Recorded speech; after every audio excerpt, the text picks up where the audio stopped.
something. Shakespeare is what's brewing in the boroughs. From star-crossed romance in Central Park to royal power struggle downtown, Romeo and Juliet return to Shakespeare in the Park for the first time in nearly 20 years, JD. Oh, a show by any other name would smell as sweet.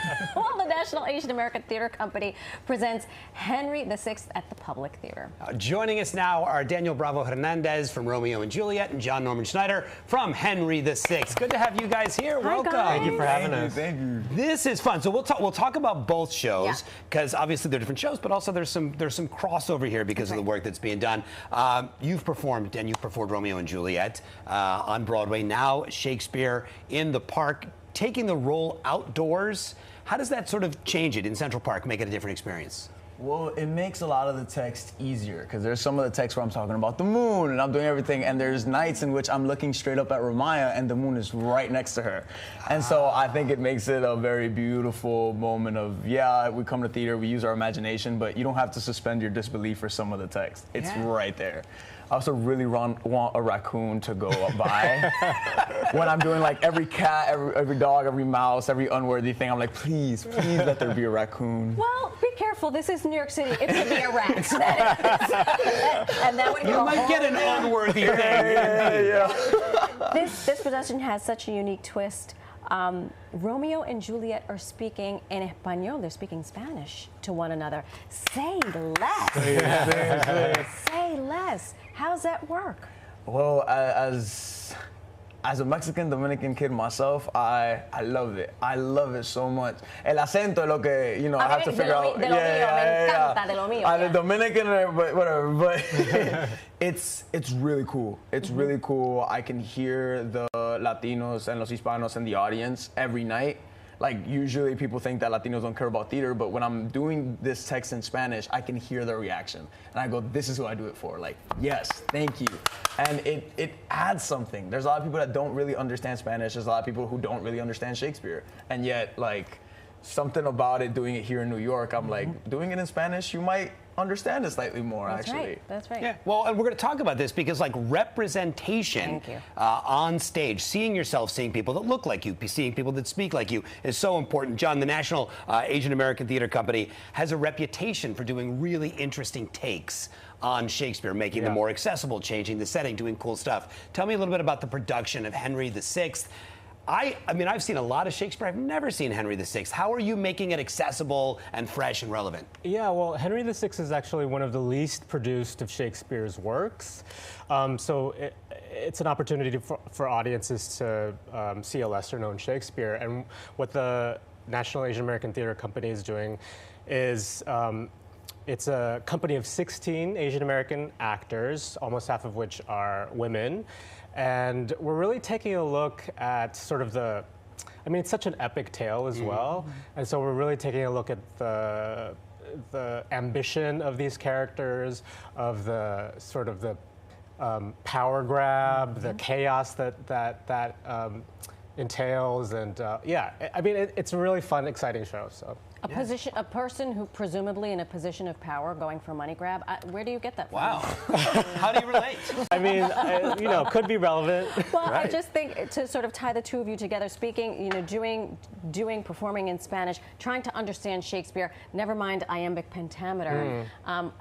It is, I just thought of it now when you said it. After a long day, let's just go see Shakespeare in the Park. No pressure on you guys, because you said it perfectly. You said what? We're coming to see you, and you're doing what? Yeah, we're the entertainment. Right. We're what's supposed to wind you down. Right. And so it's like, I gotta give it my all, because you just had a hard day either at the hospital or you know, at your 9 to 5, and so like, I'm here to deliver. You know, de-stress. Yeah. Is that a word? Right. How does and for that our go show, on? I mean, there's a lot of action, there's a lot of drama and intrigue. This is a remount of a production we did in 2018, and some friends that saw that production told me that it reminds them of something like Game of Thrones. It's like that's the kind of vibe that is happening with our play. So yeah. You know, he was a stunt double. Really? So Yeah, but I can't be a stunt double and a Shakespearean actor. A massive skill set. I've only got one of those skills. Okay, we talk a lot about the language of Shakespeare, about making it approachable, about making it understandable to a modern audience. So we're going to play a little game right now called Shakespeare. Say what? Okay. Shakespeare was obviously very, very good with insults. So we wouldn't even know if we were getting burned. Sometimes these insults are like... When you diss the person in front of him or her and they don't even realize they're getting dissed. Like that's, you know what, Billy the Shake? So we're going to try to up our Shakespearean game. You're going to read us some Shakespearean insults. We're going to try to see if we can translate them into modern English. Here we go. Okay. Foul, wrinkled witch, what makest thou in my sight? That's what he says to me every morning when he comes up from this. Not true. What is the modern translation? You go. Stay out of the sun. Here's some SPF 50. And get out of my face. Yes. Hey, girl, why you got to be up in my grill? Hey, right? Hey, old girl. What is that? Hey, why are you even here? Okay, I'll take that. We get one now. Okay. We don't get a ding. We don't get a half ding. No. All right. I like the girl part better. I'm gonna do this one. Wait, is there an order? Yeah, there's an order. We got to do them in order. Oh, yeah. Sorry. Is it good King of Cats? Yes. Right, good King of Cats. Good King of Cats? What? It's a guy with a feline fetish? I don't know. It is. What is it's the Jellicle Ball meets Shakespeare. Oh, what is it? Oh, so you think you're tough. Good King. Good King of Cats. You know what? I'm going to say that tonight to my 17-year-old. Okay, good King of Cats. You're like, what? Next one is, thou hast most traitorously corrupted the youth of the realm. This sounds low key, you're killing my vibe. Epstein Files reference. Low key, you're killing my vibe, is what. Okay, you're killing my vibe. You're a terrible influence. Okay, that's fair. Same church. Last one. All right. I love these translations. I do desire we may be better strangers. Oh. I'm taking. That's one of those you have to think about. Get out of my DMs. I do desire. How about I wish I didn't know you? I wish I knew you less. Both of them are great, honestly. Right?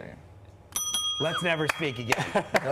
Right. JD, I do desire we maybe. I do desire. Listen, wrinkled witch. Get me out of my sight. Oh my gosh. These are good. Thank you both so much for spending time with us. Congratulations. This was a real treat. I think one of the big messages here is that Shakespeare can be fun. Like it can be it can be a really good time. 100%. Romeo and Juliet is playing at the Delacorte Theater as part of the free Shakespeare in the Park. You can score free tickets in person at the theater or through the digital lottery. And don't sleep on that line. I have met two people who fell in love on that line.